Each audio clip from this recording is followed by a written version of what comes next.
You are transferred from the domain of darkness into the domain of light. You are a remnant, but you are His. Now, why does this all happen? Look with me again at verse 10. That you may proclaim the excellencies of Him who called you out of darkness into His marvelous light. What Peter is saying is that Christ has made us His own. He has saved us. He treasures us. He lavishes us with grace. He has made us His own so that we can make Him known to people. He does not save us to have our personal relationship with Jesus, but that almost this idea of proclaiming is to burst. You and I exist for evangelism. You and I exist to communicate verbally and intentionally and pursue others to tell them about the one who has saved us. That communication, though, it's as a result of something. And we look at C.S. Lewis, and he kind of gives us an idea.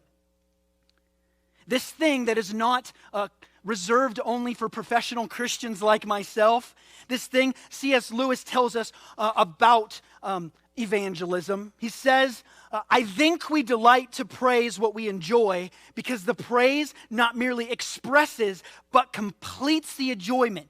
It's appointed consummation.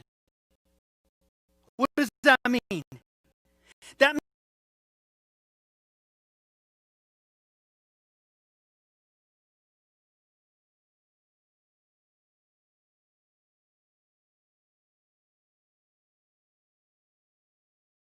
Facebooks. This is why you go, you listen to a beautiful song and you tell someone about it.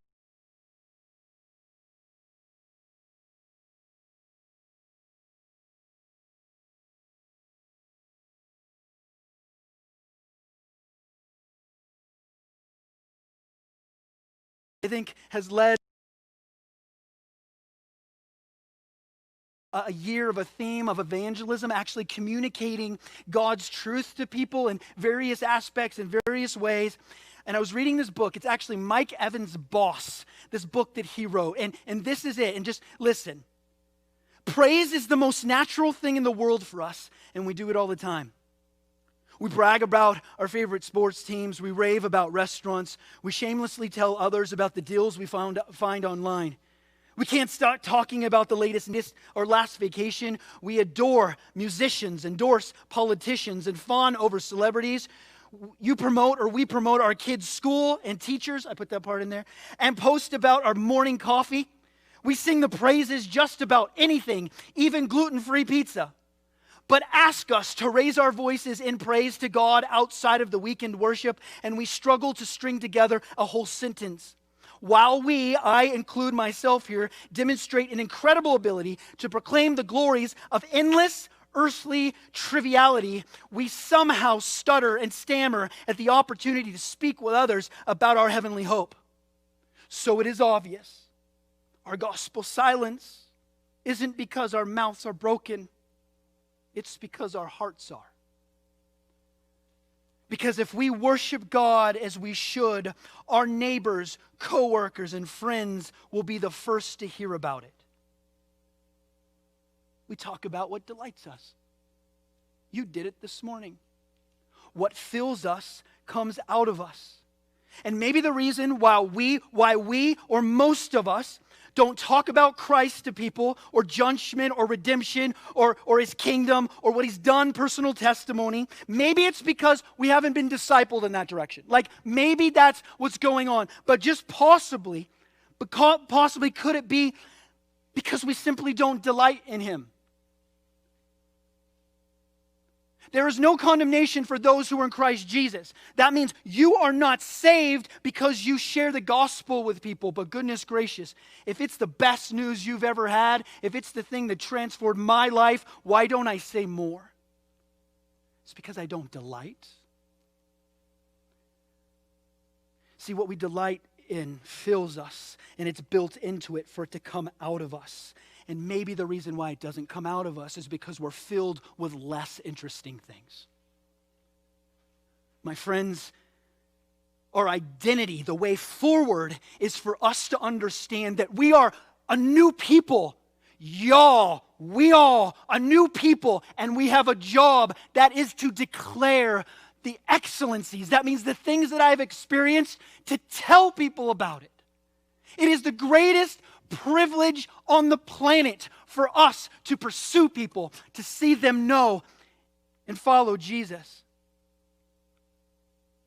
And unfortunately, it's an endangered species of people who actually share the gospel with people. If you intentionally share the gospel with someone, you are a unicorn in Western culture as a Christian.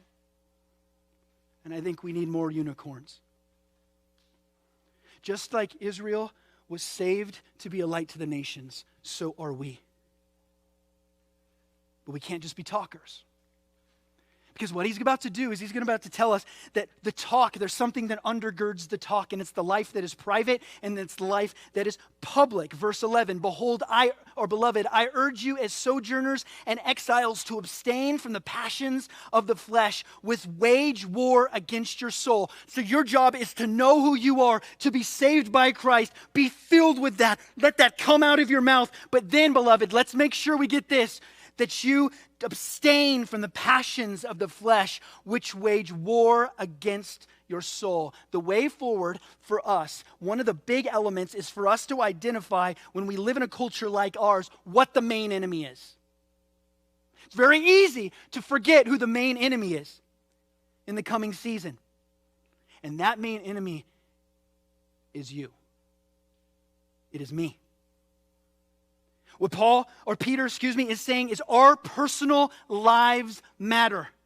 A relationship, hear this, a relationship with Jesus that does not affect what we're doing when we're alone. I did not say perfection, but if it does not affect who we are when we're alone, it is not real. Hear me. And grace abounds and mercy abounds. But listen, if who we are in the dark does not get touched by the light of Christ, we are still in the dark. And this is what we're looking at, is that he says as sojourners and exiles. This is exactly what we saw with Daniel. Daniel's taken out of his homeland, the values, he's in a different place with different values, and he interacts with culture in a different way. But what Peter is saying right here is not the way we interact with others right now. He's saying it's the way that stands out, that we interact with ourselves. See, if you are in Christ, there is a war going on in you every single day. And it's a war that you and I are waging on ourselves.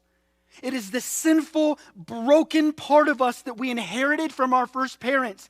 And it wants us to turn in on ourselves and thus destroy ourselves. The way of Babylon, the way of the world, the end of it is fulfilling and expressing the desires and passions of the flesh. That is the way of Babylon. The way of Jesus is the opposite. See, the greatest purpose in our world is that you fulfill those desires because it's an expression of your true self. Like who I am and what is true is found first inside of me.